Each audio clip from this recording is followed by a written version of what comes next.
it essentially turned into a tribute to Steve via Adam Sandler. That was fun. We did our own weekend update on a live stream for that. An SNL reunion. Jewish Buscemi. Oh my God! I feel like an idiot now. I have a Christmas gift for you. Give me that. What is it? No, you don't want it. Now I feel it's like inappropriate. No, it's not. It's including me. No, don't do it, Boosh. Get it out of the fire. What are you doing? The greatest slogan of all time. Just do it. Like, to be honest, fuck asking. Like, just do it. You lead and they follow. So just do it. Get it going. Start doing it. Do it until it breaks and then rebuild it and do it again and do it until it breaks again and do it again. And don't give up. I'm Elysia Skye, and this is the Brilliance Method podcast. Through mindful, motivational, and often hilarious conversations with thought leaders, entrepreneurs, and executives, you'll discover new ways to create your life on purpose.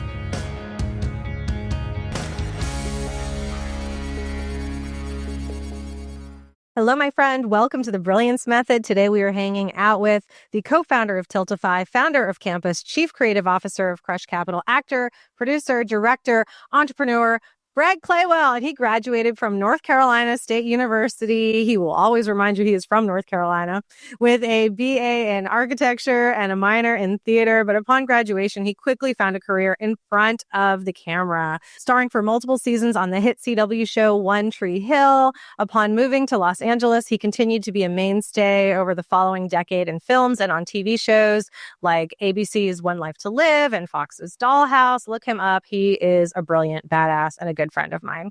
Brett's work in front of the camera inevitably led to success behind the camera. Brett was an early pioneer in the gaming industry, which led to co-founding and the launch of Tiltify, which is the world's premier crowdfunding platform for live streaming since its inception in 2014. It has crowdfunded for charities, over 9,000 charities, resulting in over $500 million raised, including MrBeast and Mark Rober's 40 million #Team Water campaign, which we're going to talk a little bit about today. Brett has produced and directed hundreds of hours of content for a wide range of networks. Anyone you know, like, and watch, Brett has probably been involved in it, all right? He's done dozens of branded partnerships, many of our favorite brands, and he's also produced a significant number of major live broadcast events, which is how we met, which we'll talk about soon, starring some of the biggest names in entertainment, which led to literally tens of millions of live viewers and billions of impressions. And last year's One Tree Hill reunion live stream, that game won 3 Anthem Awards and raised $150,000 for the V Foundation. So cool. So this year, he's served as the chief creative officer of Crush Capital, producer of the hit series Going Public, which garnered over 105 million viewers, which concluded with the first live show in history where audiences could invest in private companies while they watched, featuring Mike Tyson. Check it out on Deadline. All of the links and access to everything that we've talked about and that we're going to talk about are going to be in the podcast description. So welcome to the show, my dear, darling friend, Brett Claywell. We have been through the trenches together, and you are up to some awesome magic right now. How are you, buddy? I'm good. You and I are try to be the sunshine in a lot of dark rooms. Thanks for bringing the light to this podcast. Oh, my pleasure. Whew, so just to give our viewers a little background, in October of 2020, I was unloading my U-Haul in Nashville, Tennessee. I had just landed. I left LA. I wiped my hands free and clean of the entertainment industry, of the wedding industry. I said, I'm going all in on coaching and speaking. And I'm out there and my phone rings and it's my friend Miho. And I'm like, what does Miho want? And Miho says, hey, I think you were on the phone. Got my friend Brett on the phone. We're doing a live stream. Essentially, we got to get Trump out of office. And we're going to be raising millions of dollars for all these different charities. There's going to be A-list celebrities involved who do not know their way around Zoom or streaming or any of that stuff. And Elysia, you're the only person in Hollywood that we trust to handle these people. Can you do it? I was like, fuck. That's exactly what you said every day through the entire series, too. But you know what? You thought that might be the only time you'd say that, but no, I had you say that for 45 straight days. What a compliment. Seriously. And what a beautiful thing to hear. And oh, yeah. What happened after that, Brett? Let's give props where props are due first to Pantera Sarah, who has this amazing network in Los Angeles and called me, and we'd been talking, and I'm kind of like Liam Neeson. I have a particular set of skills. And when you're talking about, oh, we need to live stream something and we need to raise money, I've been doing that for over a decade now. And we're one of the pioneers in that space. So Sarah called, and long story short, we knew we were going to have an influx of dozens and dozens and what ended up being hundreds of different talent around the world. And there's a very particular way to handle those relationships. And Miho is somebody I've worked with on a lot of non-scripted projects, and he was unavailable, and you were the first name he recommended. And I dare to say that series would never have been the success it was if you were not the person that we called. So eternally grateful for the grace, the ability to succeed under pressure that you exhibited for those crazy 6 weeks in 2020. Thank you, Brett. You're so good at shining a light on others, and you often, whenever I would compliment you on a Zoom, and you would jump in and be like, it's not about me, it's about the charities. So I'm really excited today that even though we're going to talk about the impact and the work and whatnot, that I do get to shine a light on you, because you are such a generous heart. It's the foundation of your spirit. It's what drives you to do everything that you do. It's why we're friends. It's why I said yes. It's why I still keep fucking saying yes, even in January when LA was on fire and I was like, oh my God, we're doing what? When there's a disaster that I'm probably going to give you a call.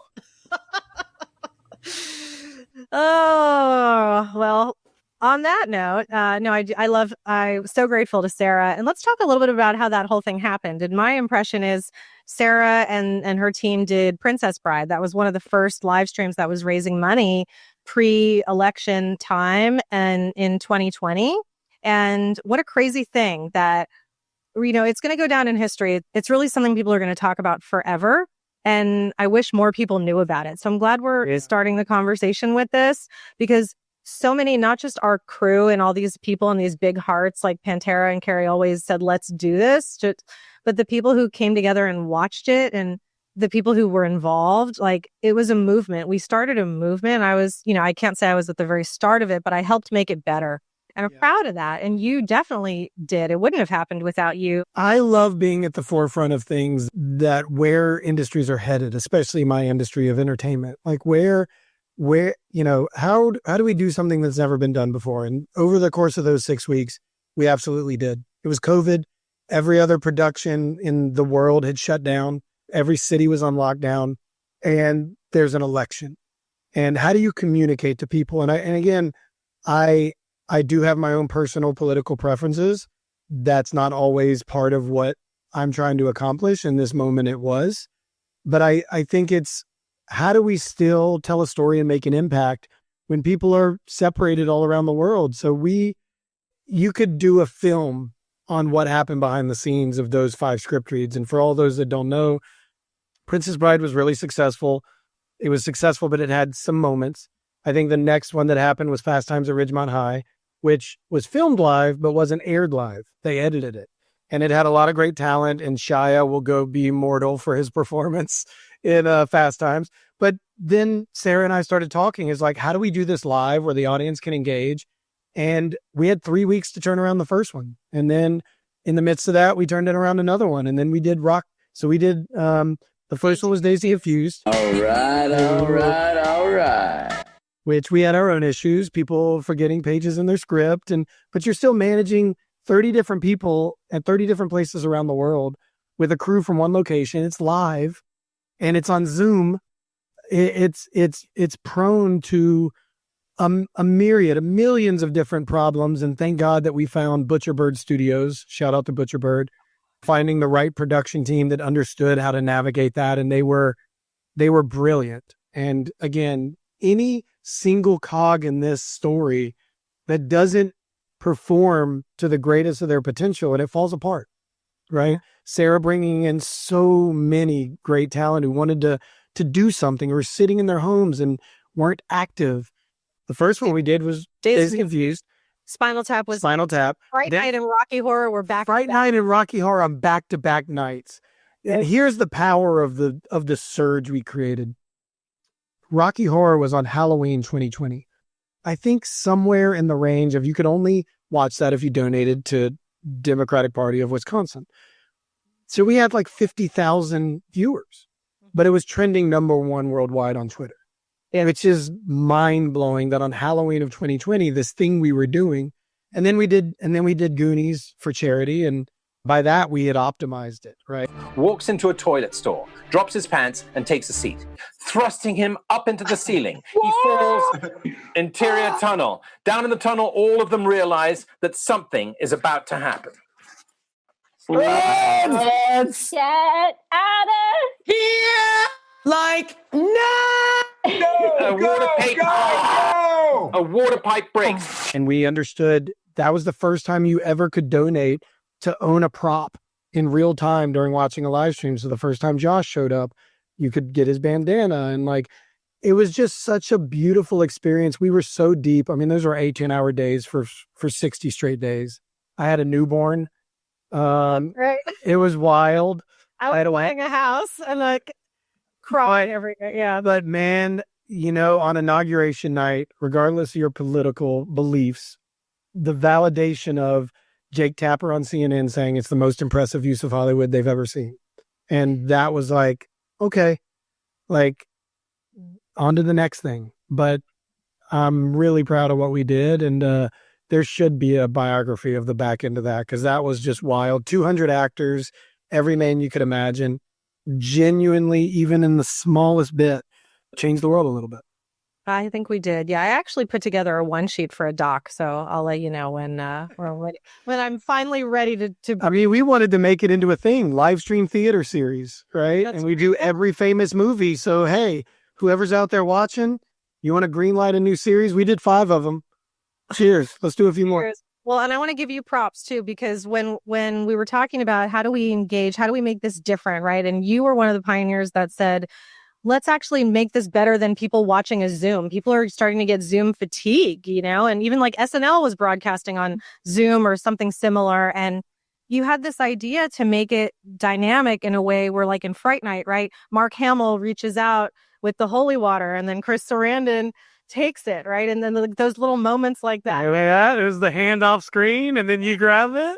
Right, they're pulling the beads out of Chunk's mouth. Yeah. And put your face to the edge of the screen. Each of those scenes, each of those films were 300, 400, 500 lines in a run of show that had to be executed by a team of 30 people in real time with the actors who are at home who've never done this before. We got Ashton Kutcher to pour milk on his head for Dazed and Confused for Ben Affleck's paint scene. And you know you're doing it right when Josh Brolin shows up and has his own tricycle. Hey, there's Brand. Oh, nice bike. You're like, where did that come from? But like everybody leaned, Jason Alexander as the narrator in Rocky Horror, brilliant. And it's a travesty that we did those in for one night and nobody will ever see them because that was the rules. We could only do it for that one night. So, I mean, we didn't even have the music or the rights to the film for Rocky Horror. We had to use the play. And shout out again to your hubby, Kaylin Chase. That's right. People have no idea what we did for that. I can explain. Over the course of 3 weeks, we recorded the entire album of Rocky Horror. 19 songs.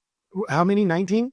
19 songs. We then sent that to 19 different artists who recorded vocals to it, then sent it back for us to mix it, then sent it back to them for them to self-record music videos. Everyone from Grateful Dead and Bob Weir and Grateful Dead to Rosario Dawson to David Arquette to Mike McCready from Pearl Jam. Thanks to you. All in all. And then it came back and then we had to edit that. And then when you watched the live Rocky Horror for every one of the 19 songs, a different performer came on with a fully produced music video, original music, original vocals, including Tim Curry did a song. That's right. And it's probably his last ever performance of the play that we have. So like even the impact is one thing, but also just on an artistic merit. There weren't awards for what we did that year, but if ever I've done work that was Emmy Award winning, it was that winter. Yeah, I agree. And it was so meaningful to me. And I didn't realize quite at the time how much it actually changed my life. It really did, Yeah. Brett. And I'm so grateful to you and Miho for reaching out to me, and to Sarah for all that she did and everything that we all did together. And let me throw another name because it needs to be mentioned, Rania Patrice. No, I just forget you, girl. Yeah, I mean, look, we've mentioned it, but it was truly a team effort, and like it became a family, and every family has the biography that probably should be written later. It was a miracle what we accomplished. It was a brilliant team executing an impossible strategy. The next Mission Impossible won't star Tom Cruise. Like, we've already done it. We just got to film it. Artistically, I have a lot of things I'm really proud of, honestly, in my career, but that's in the top, 3. Me too. Me too. I want to show you. So above my desk right now, no one ever watching the show would ever know, but I have this portrait of Tim Curry. It's big. It's like 28 inches, maybe. So it's massive. And I've had this in my home since I was a child. My mother had this professionally printed and framed before I was born. Her favorite movie was Rocky Horror. And I grew up watching it, listening to it, loving it. And, I would say so many times when we were doing the show, it was like you guys would come to me. I know every line. I know everything about this show. And it made it easy. But to get to direct Tim, I got to personally direct him twice. Once was we did a promo for the show, and the other was his music when we did his song. And God bless him. I'm so grateful he's still with us at the time that we're filming this. Like, people say don't meet your heroes, you'll be disappointed. Absolutely not. Fucking legend. And the fact that he did this in his situation and was open, and it was for the cause. And his wit and look, like so many people, all of the talent was there because of their passion and their belief. And like I think some of these ideas of like what we're stuck on right now as a society are based on antiquated rules and things. Like the fact that country borders were made back in the day had a purpose when they were made. If ever Earth has been a global community and that things are just bigger than ourselves, what people thinking that they're any different than gang members defending their corner in their neighborhood, it's no different, right? Like and I think that was the beautiful thing about, I'm not getting political again, but it was the beautiful thing about what we accomplished is the power of when you combine hundreds of people to build something that then involves millions of people, and it grows, and it's the ripples and the waves. And that was an example of one application of that idea, that we are stronger together than you are alone. The fist is greater than the finger. And yeah, I think that probably segues into like all the charity stuff, but like this ability that everybody came together, and even in so much tension, there was so much love and there was so much purpose. And I think the goal with anything I produce, whether or not it's for charity or for any raising money or just creating something, is that everyone that leaves the project, that leaves the set, whether you're crew, whether you're cast, whether you're an audience member, you leave it better than you arrived. You leave it feeling better. You leave it uplifted. You leave it motivated. And fuck, we did it that winter. We crushed it. So that was so grateful to just be a part of it. Me too. And we went on to do, like you said, Goonies. And then you brought me back for a separate project for Friends of Firefighters, the Steve Buscemi's foundation. We have officially hit $100,000, everybody. All right. Good night, everybody. So excited. It essentially turned into a tribute to Steve via Adam Sandler, who had me and his right-hand guy producing and recording a song, which then that was fun. We did our own weekend update on a live stream for that. SNL reunion. I have a Christmas gift for you. Yeah, give me that. What is it? You don't want it. Now I feel it's inappropriate. This is No, ridiculous. it's not. It's including me. It's no. Don't do it, Boosh. Get it out of the fire. What are you doing? Oh, Buscemi had to be in that during lunch. He'd still be in that cast. Yeah, they would call rap, and I'd be like, "Hey guys," and everybody would be like, and I'd be, "Yeah, okay, all right, thank you." I mean, again, just to do that one, we had to send out an entire streaming kit to Maui because that's where Adam was, and That's right. with no Wi-Fi. Remember, we did Dazed and Confused. Cole Hauser was in a cabin in the mountains. I think he had like 0.5 upload speed for all you streamers. And it's still like, it's crazy what we were doing. But yeah, that was so much fun because that was like an SNL reunion. We had Chris Rock, we had Adam, we had Steve. He sang the song to Steve. Like the type of content I'm sitting on, like it's literally, I could show you the drives. They're like right here in my office. And maybe I shouldn't say this, but somebody recorded our Rocky Horror live stream and they put it on YouTube. So we're out there. They'll get taken down, but I think one day, honestly, if we were going to do something serious, the album needs to come out. Well, that's what Seth Green was saying. So for everyone who's listening, once we stopped the live stream, everybody wanted to stay on, most everybody, right? So it was like you and that I end with all of them. Yeah, like it was a celebration. We did it. And Seth Green and Rosario Dawson and you and me and Brian Viglione, the Dresden Dolls, like we just stayed on Zoom. I don't even know how long or late on Halloween night. You're in the back just pouring whiskeys for everybody. It was amazing. I was crashing. That was the end. That was after that we did Fright Night the night before, and then it was Rocky Horror. Like I think over the course of those 4 or 5 days, I might have slept an average of like 3 hours a night. I was just like, let's pour.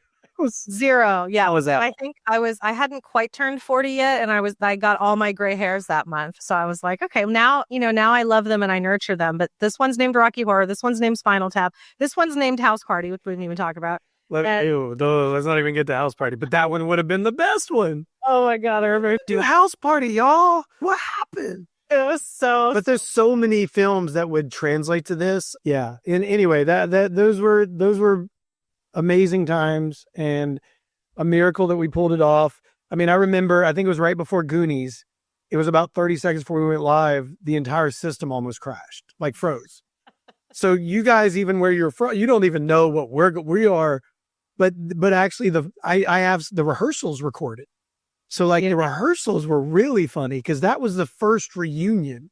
So we have, Key and Sean and Josh and the whole cast reuniting for the first time on Zoom and Corey, and that's a whole nother the layers of what was happening behind on the Zooms is hilarious, and we recorded all those are fun. Oh my gosh. Well, and people don't realize, for anyone who's not in production or anyone who doesn't work with talent of whatever caliber, there's a lot of emotion and a lot of energy that's given and that's received. And there was so much to navigate. And I'm not going to say any names or anything, but I think one of the most challenging parts throughout were people's different emotional responses and reactions to seeing someone they haven't seen in a long time. Some people weren't acting anymore and they came back to do it and they had feelings about that. Some people had slept together when the movie was filmed and now they're seeing each other.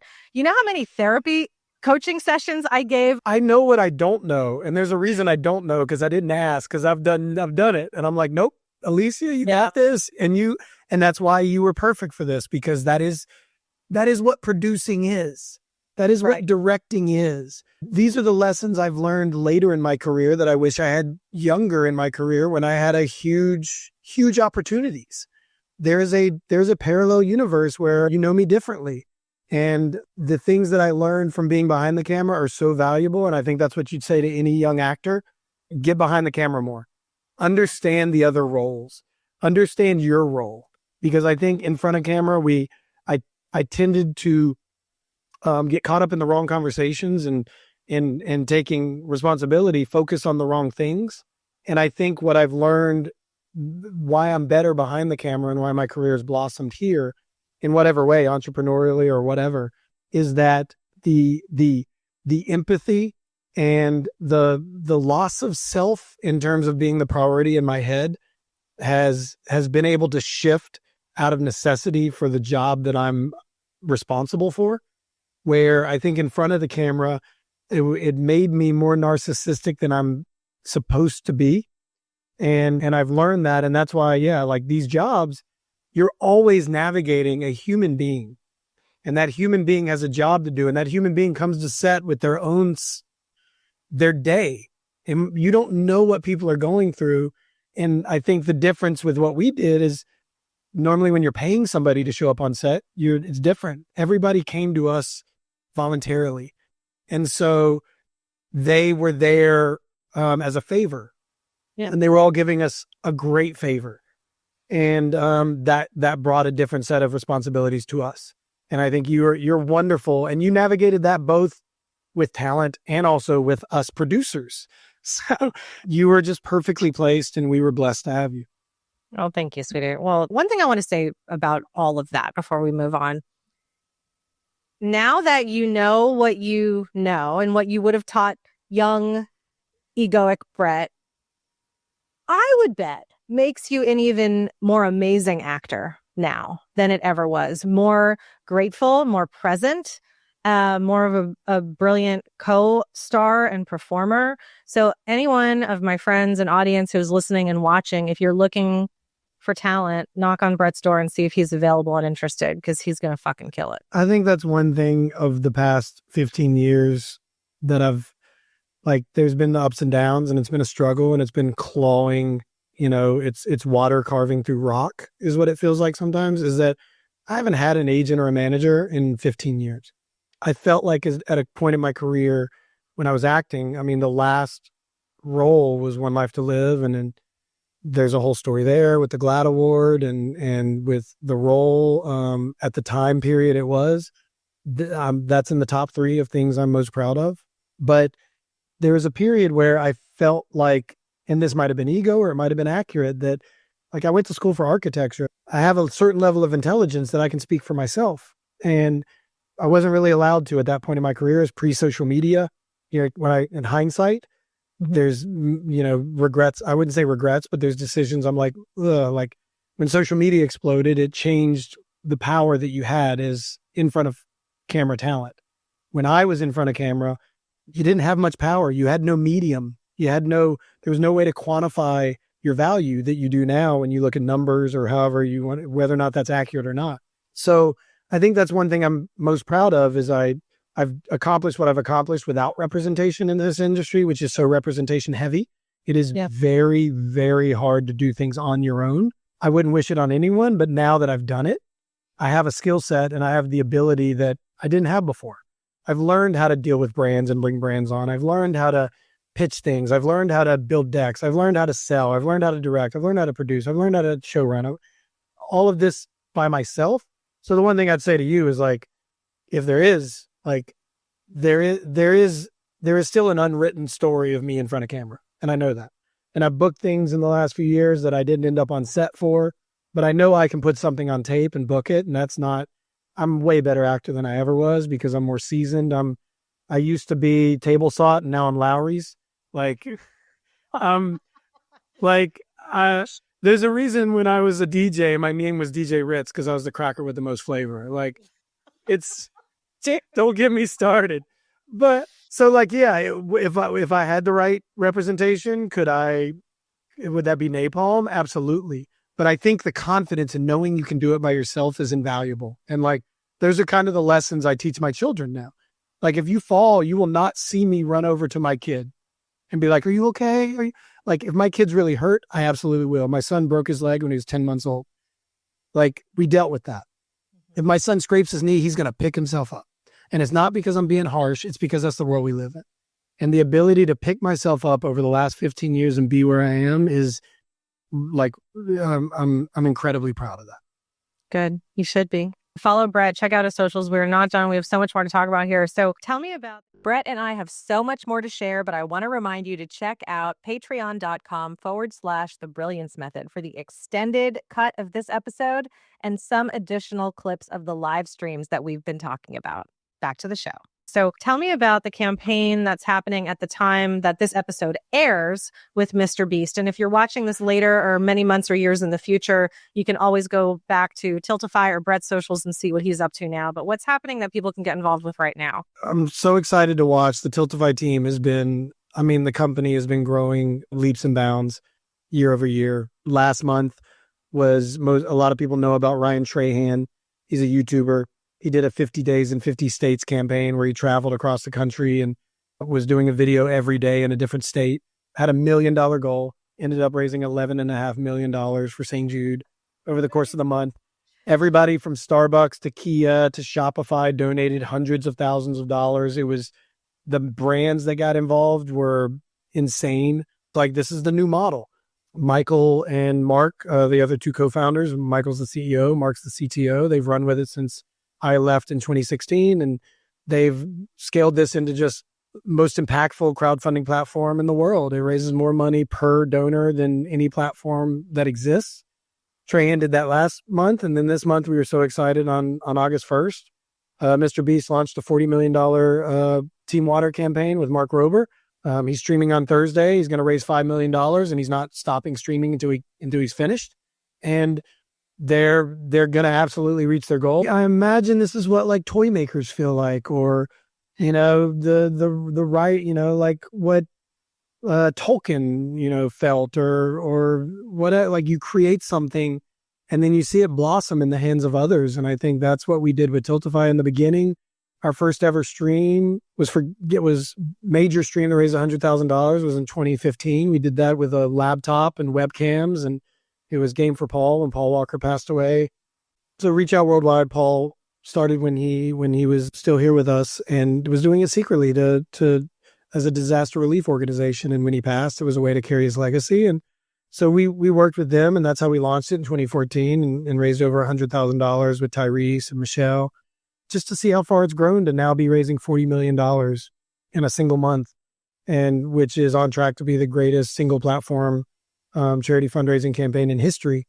It's humbling because it's that overnight success of like, people don't know the blood, sweat, and tears over, a dozen or so years to get to where it is. But the team is amazing. The leadership's been amazing. They've just launched an AI component called Tiltify Catalyst, which now takes 250,000 campaigns and 10 years of data to help facilitate and even make the process of creating these campaigns easier. Again, $500 million for charity. It's something to be proud of. And yeah, so if people want to go, they can go to teamwater.org. They can donate, they can participate. And real big shout out to Jimmy and Mark for having such ambitious goals and the ability to accomplish them. It's incredible.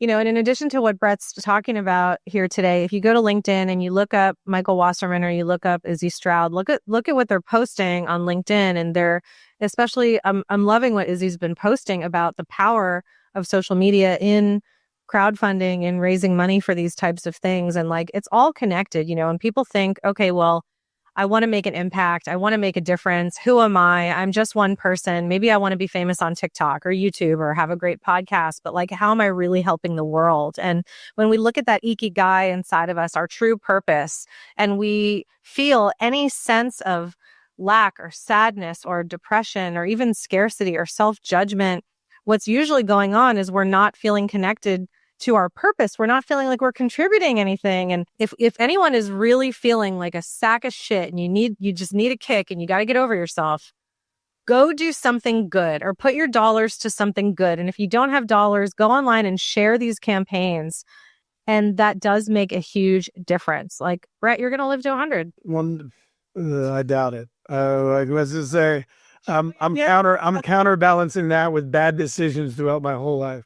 Okay. But the idea that like, yeah, it's I don't even think it's just giving back. It's like nothing we do is done by ourselves.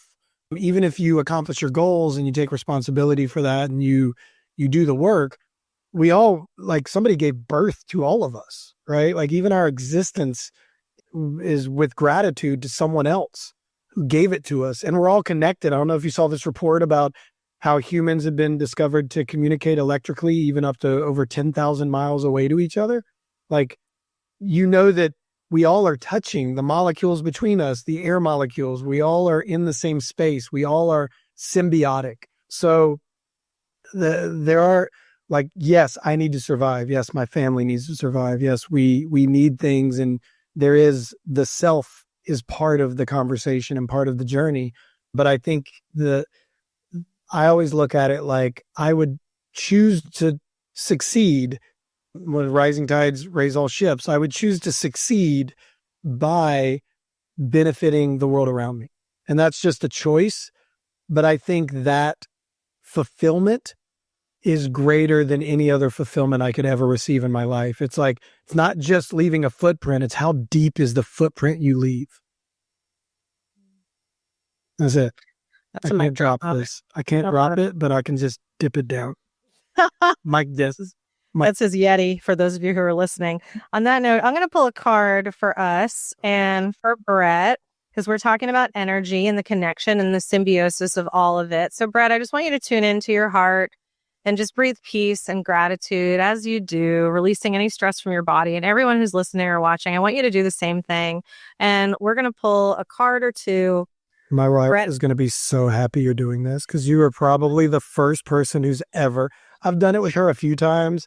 I have a friend who's designed cards, but like the fact that you're doing this with me, she's going to be so grateful. She's like, I love it. Well, I'll send you the photos of the cards. So you're going to actually pull one and I'm going to pull one. And for everyone watching and listening, this is also for you, because Brett just said we're all connected up to 10,000 miles and now we've got the internet. So this is infinite possibilities, like dolphins sending sonar under the ocean. So you say when you're ready, Brett, say now, and that's the card I'm going to grab.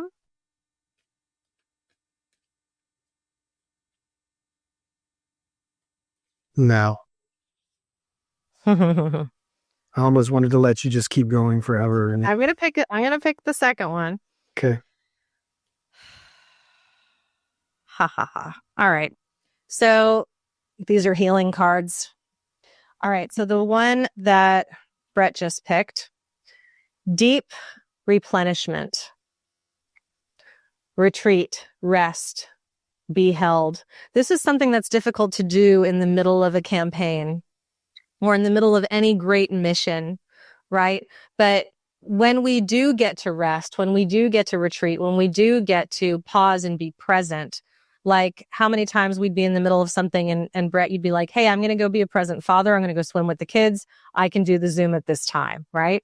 It's those moments, finding even more of that within ourselves, just within it, right? This is the slowing down for everyone to remember today as you are moving forward with intention and with purpose. Feel your feet taking each step. If you're watching this on a computer or your phone, do you feel the weight, right? If you're holding your phone, do you feel the weight of the phone? Brett, you're wearing headphones. Do you feel the headphones over your ears? We tend to start taking these things for granted because they become a part of our everyday life. So it's up to us to actually slow down. And even just the moment of being present enough to notice, that is often how we can be held. We can be held within our own being and hold others. Go cuddle, hold, and squish others. That's how we're held too. So that's card one. Any thoughts before I get into the second one? Go, Elysia. That's so accurate. Like the last job I did going public was an intense series, and I needed a break from that. And I've been experiencing that like for the last month with my kids and just spending a lot of time just being with my family. So that resonates. I can understand why that card was pulled. You pulled it. It's very much what I'm doing right now. Okay, well, this card is not much different. This is the Star Mother, which is how can you mother yourself? All right. And so mothering ourselves can mean a couple of things. And one thing to not lose sight of when it comes to mothering is creativity, because the divine feminine is the creative being. We are here receiving and creating, receiving inspiration and creating businesses, receiving ideas and creating opportunities, receiving seed and creating children, right? We're receiving and creating all the time. So anytime the Star Mother card comes up, I want to just say it's not just about loving, caring, and nurturing yourself. We just hit that with the deep replenishment. This is about tapping into your own divine creativity. How can I bring creativity even more to what I'm doing so I feel fulfilled, so it feels playful, so I feel even more on purpose? Because much like the divine feminine, Brett, you are creative. Your soul showed up creative. That's why you went to architecture school. That's why you became an actor. That's why you're creating companies. That's why you got 2 kids. Like, you are creating. That is never going to end. So my friend, and for everyone listening and watching, if you find yourself in a rut, tap into your own creativity, however that looks and feels like for you. I love that. It's a lesson I teach my children. There's 2 ways to live. You can either build or you can tear down. And what type of person do you want to be? And creating is definitely my calling, and being a creative. I'm a chief creative officer right now. So like, and if you see the screen behind the camera, like I'm in the mode of taking a step back and building something new. And I've been really digging into that recently. So that's accurate as well. Amazing. Well, let's talk about Crush Capital, and then we'll wrap up with Campus. Yeah, like, I mean, it's amazing what these guys have built. Darren Marble and Todd Goldberg are the founders. I directed season 2 of last year and directed and produced season 3 this season. Last season, we had Floyd Mayweather, and it was on Market Watch, part of Dow Jones. This season was pretty record breaking on X, 105 million viewers for the 4-episode season. And then the live finale with Mike Tyson, where we did something revolutionary. First time in history, audiences could invest in companies while they watch. Imagine Shark Tank, but the audiences are the sharks. That's so cool. It was pretty cool.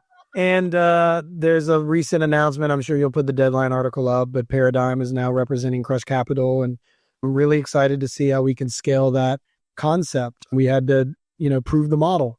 And over 8 years and 3 seasons it's a whole different kind of crowdfunding and live streaming, Elysia, when I'm doing one of my crowdfunding live streams, but the SEC is watching. It's a little different. We got our lawyer on the delay button, like, just please don't say anything wrong, guys. And there's some very strict rules of what you can and cannot say. And that's what these guys have taken a long time learning and navigating to a depth that no one else has ever done. And now I think the idea is very exciting of how do we scale that to other verticals and other genres. I'm not going to throw our creative out on this call, but you can basically take any format you've ever imagined and put an audience engagement mechanism in there where audiences can get involved with music or sports, or you let your imagination run wild. And that's what I've definitely been doing since November when I joined full time. And these guys have put their life on, their life, their time, their energy on the line to get this to where it is. And I think this is where content is headed. What I'm most excited about with going public and Crush Capital is the potential to manifest from thin air an entirely new industry. There are about 3,000 companies on the public markets, NASDAQ, NYSE, that make $5 million of revenue a year. There's about 300,000 private companies. And there's no access for retail investors, for average Americans to get into the deals. By the time Uber has their IPO, by the time, these companies have their IPO, it's far too late to accumulate wealth. Hmm. Wealth is accumulated at the seed stage, right? At the Series A stage, early investing. And that generally the everyday American has been locked out of that since the inception, since the beginning of time, since Alexander Hamilton. And for the first time ever, this company is building a mechanism where we can tell the story of companies and their founders and give the audience access to support their favorite brands. And it's truly a groundbreaking company. And it's an often pitched idea, but these are the only 2 to ever execute it to this level. And I'm proud to be a member of the team that's moving it forward. That was so cool. So beautiful. Yeah. Even what you said about IPO, I was invited into Airbnb. And by the time that I could purchase, they were $60 a share, So it's like, how do you really buy enough of that to build wealth in your life? And who knows where that market's going? And people have found wealth in crypto over the past, that's the generation we live in. Whether or not you believe in it or not, it's unregulated to a certain degree, to a massive degree. But that's where people have found the opportunity to get in early on something, achieve wealth, and get out. True. This is forming up to be the most compliant way for people to do the same way in a regulated industry, to get in early on something, to make a bet, whether it's short-term or long-term, and then to support something that they're involved in. And I think that this concept and this company has the ability to create a new generation of wealth and distribute it more evenly. And I applaud their work, and that's why I got involved, because back to the particular set of skills, it's in my wheelhouse. Instead of converting viewers to donors now, I'm converting viewers to investors. And we're still proving the model, and we're still growing the company and scaling. But I think everything we just did this season shows that we're about to change the world with the access we provide. That's incredible. I think a big theme that we're seeing in this episode today that I don't know if we've really called out is about relationships. Truly, like and you said it with, well, we came from somewhere, right? There's that gratitude. We all got started from somewhere. And I think it's also another theme that we would go back to is relationships. I'm not perfect, so I make lots of mistakes. And I also, even if I try as much as I can to admit and take responsibility for mistakes, there's also mistakes I make that I don't take responsibility. We're flawed beings, but I do try to always lead with providing value before I receive value. And I try to give before I get. And again, anyone who's listening to this, they're like, bullshit, Brett. Okay, cool. There are those, like, I'm not perfect, but I try. And that's my goal is to give before I receive. And also I think part of the conversation is also, what is the purpose of what you're doing? It can't be just to make money. That's empty. You know, the reason you're doing what you're doing is for a different purpose. It's because you love what you do, because you believe in what you do. And I think that's where success ultimately comes, is you find your niche, because you are unique. You are a one of one, and everyone listening is a one of one. We all have individual fingerprints. Until you find two people with the same fingerprints, you are a one of one. So you and what you bring to the planet, what you bring to the conversation, what you bring to the world is your own. And as long as you find that and you find that passion and it resonates like the tuning fork, it's authentic, then success will come. And for us, you know, if you go into something saying, oh, how much money am I going to make from this today? Then you ultimately might not get to where the true potential. I think as long as you're doing what you love and you enjoy doing it, you'll find your way and you'll find your path. And when we're talking about Tiltify, that we started that journey in 2011. And Tiltify launched in 2014. And now we're talking about what it's doing in 2025. That work is done over it takes time. Overnight success is never overnight. That's you true. know, it's over years. So yes, I know that's what people's first thought is to go to. It's like, oh, how much are you making at this? But building a brand takes time. It does. Yeah. And thank you for that reminder and reflecting that back to me as well, even for this, you know, because there's days where I got to get my edits out and I'm tired and I'm trying to stay on a deadline and, you know, make everybody happy, but I'm going to do the best that I can, and we can all do the best we can. The only way you ever fail is when you quit. Like, if something happens 5 years from now that you wanted to happen this year, did you fail? Or did it just not happen on the timeline that you set for yourself? Right? And if you don't quit and you get there in 5 years, did you fail? No, you didn't. You succeeded. It just took longer. So the greatest failure most people have is just quitting. Now, there are times you should quit. There are times you need to pivot. But with anything we've ever talked about on this podcast, every one of those things had a moment where we could have quit. Moments where most people say we should quit. And moments even that we said to ourselves we should quit, or we are quitting, yet we didn't. And then you get down the road and you look back and you're like, I'm so glad I didn't quit. I'm so glad I believed in myself. I'm so glad I listened to a different voice. You've probably seen the study recently that our heart has neurons. No, tell me about that. Our heart, there's a study out there, look it up. that our heart actually doesn't just receive signals from the brain, it actually sends signals to the brain. They have discovered that our heart has neurons just like your brain. So that when you lead with your heart, when you feel intuition about people, that your heart is actually thinking and communicating. Look it up. It's crazy, but that is true. So sometimes you're like, that statement, my heart isn't in it. That means something. Or I know it's not happening, but I believe it in my heart. It's because your heart's thinking, and you should trust your heart because it's not just a heart. It's got a little tiny brain in there too. I love that. That's really cool to know because I know our gut has brain cells, but I didn't know that about the heart. And I learned so much through being a parent because you hear what you say to your children and you're like, wait, am I listening to myself right now? Like, do as I say, not as I do. So that wisdom happens every day in my life. That yesterday, my little girl had her first day at TK and she's going to school and it's like that you talked earlier about being present.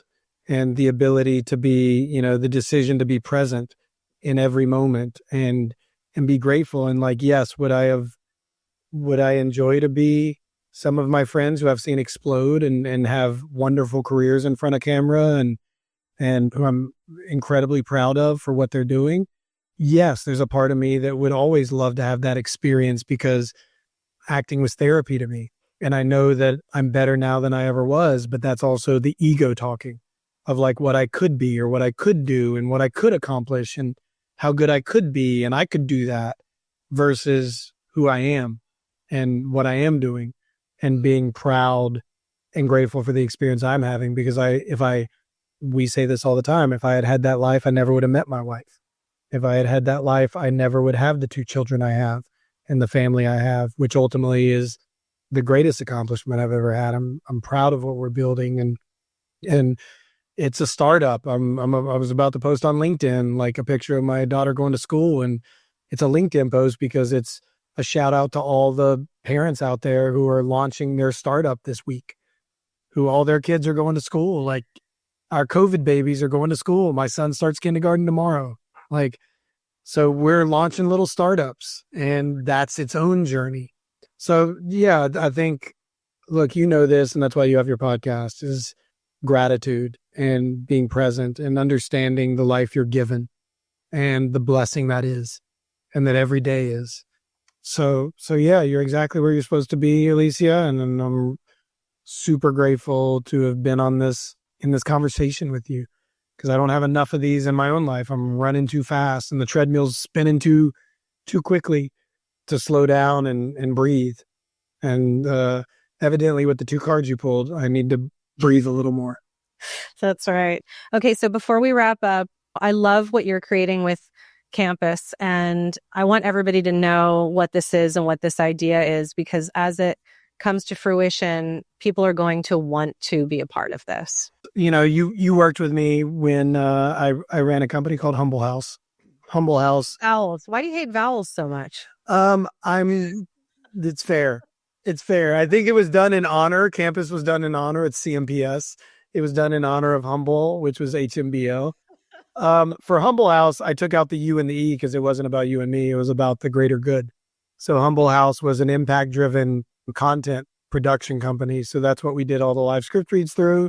Yep. A bunch of charity events. We did the Humble House produced the Poetry Lounge live Christmas special, the first primetime poetry broadcast in history that we did for Fox. But the world kept shifting and the brand kept shifting. And so we've moved a little more into mainstream with Campus. So I took out the vowels in honor of Humble House of what it used to be. But Campus is one of our first productions was the broadcast, the One Tree Hill reunion live stream basketball game that brought the cast together in the original gym. And we live streamed the game with the help of BC Live. And again, we have great partners around us all the time. American Eagle came in and helped sponsor and WCPG helped produce it with us. And we won a bunch of Anthem Awards and raised a bunch of money for the V Foundation, which is great because it was in North Carolina. Jimmy V was a coach of my alma mater, NC State, and has a great cancer organization and a North Carolina based organization. So it was appropriate. And so campus is what we're ultimately trying to build long term. It's basically like a Soho House meets Barstool meets Y Combinator meets QVC. Like we've really been pioneers in this live stream content space. And our Humble House decks from 2016 were podcasts were the rebirth of radio and live stream is the reinvention of television. That's what we were saying back then. We thought every podcast should have a video component. And lo and behold, that's where the industry is headed. And I think now where the industry is headed more and more and more, which is an area that I have some expertise in, is the ability to involve and engage audiences in the content they're consuming, and whether or not that's through live stream shopping, whether or not that's through the seed funding of new brands. I really want to put the power of creatives back in their hands. I think mainstream talent, whether it's actors or musicians or social media talent, the idea is that creatives are becoming brands themselves. And I want to put more power back in the hands of the creators that create the IP and partner with them to allow them to build out their brand through the content and then be able to diversify the revenue through the brand they create. And that's what campus is. Campus is it's where community meets content. It's where content meets commerce. It's the amalgamation of all these different ways to involve the community and ways for creatives to own their own IP and to ultimately have control of where their career is, because that's something that most people don't think about when they look at actors, right? Most actors are not in control of when their career ends. One day you just stop getting roles, and social media has changed that a little bit. Talent is starting to have more control over the course of their career and how they use their message and how they use that notoriety. But I think more and more and more, you see mainstream talent starting to not necessarily envy, but respect what digital creators have done, whether it's Twitch streamers or YouTubers. You look at MrBeast, he's the first, basically billionaire from YouTube. And he's built that from Greenville, North Carolina. He built it a different way. And I think there's a lot of talent out there that are very intelligent. And so, yeah, that's what campus is. So we're building that, and we're getting to some new stages and hoping that's the next company that comes to the forefront of my career very soon. I love that. Well, that will be happening for sure. And, it's so fun because I work with so many powerful women all the time. I have so many women in my life, women creators, women coaches, women speakers, women authors. And I want more women to tap into these opportunities and these resources and these platforms. So today was a perfect meeting of the minds, especially for my audience, because I have more women should be doing stuff like this. And even when it comes to venture capital, it's actually less than 2% of VC money goes to female founded companies. And there are stats that show that female founded companies actually have more longevity, success, and higher revenue. Right. And that's not like, if you really step back and think about it, you think about Bumble, you think about Sarah Blakely, you think about, and I'm just naming two headlines, but you go on and on. Absolutely. And something I've experienced in my journey too is there's a lot more women VCs out there that are emerging that didn't exist before. So power to the women. I say this all the time. I've watched my wife go through birth twice. Like, the only reason men are written into the history books as being warriors is because the men wrote the books. That's right. Because we are not warriors. Like, women are warriors. I've watched it happen in real life. I'm just a mere shadow to my wife and what she's able to accomplish and what she does every day. I'm just echoing for more women to get involved in what you're doing, to do more things like this. They're out there and they're successful, and sometimes they don't ask. Creativity is not gender-based. Work ethic is not gender-based. Like, all the things that are actually required to make something happen has no gender, has no race. We are all just electrical impulses floating around this big, vast darkness. All there is just to get started. My company that my wife and I run together is called 1,000 Miles Productions. And it's because the journey of 1,000 miles begins with a single step. And so every day we just take another step, and eventually we're going to get to where we're going. I love it. All right. So all the ladies out there, it's time to ask. Men are so good at asking. They don't give a shit if someone says no. They just keep asking or they ask someone else. You know, us ladies tend to take it personally or make it about us or feel bad about it or we don't want to impose. So women, ask, connect, get on, do this, do the damn thing. Yeah. And all the greatest slogan of all time, just do it. Like, to be honest, fuck asking. Like, Yeah. Just do it. You lead and they follow. So just do it.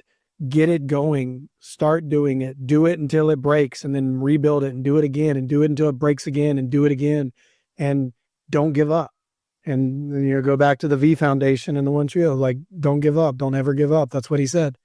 I encourage everyone out there, no matter what they're doing right now, no matter how hard it is. Because when I close this laptop and I get off the stream, it's hard in my life right now. Like, things are hard. Anything I've ever done is hard. And you accomplish it and you wipe yourself off and you get back up and you do it again. And it gets easier and it gets easier and it gets better and it gets better. And you look back and you're proud of the journey you had. So, yeah, just do it. I love it. Well, thank you, my friend. I love you so much. And I'm so happy that we made this happen, that you were able to make time to do this with me. And I'm going to be honest, Elysia, this is the first podcast I've ever done where nobody asked me about One Tree Hill. And like, thank you. Like, thank you, because so many people think that's the greatest thing I've ever done. And I'm like, I'm so grateful for it. And I'm proud. And it was awesome. And shout out to all the fans, because like, thank you. Like, it was such a beautiful experience. But holy shit, you didn't ask one question about One Tree Hill, and that is a first. So God bless you, Elysia. You're welcome. That's not how I know you. So yeah. I love it. That's great.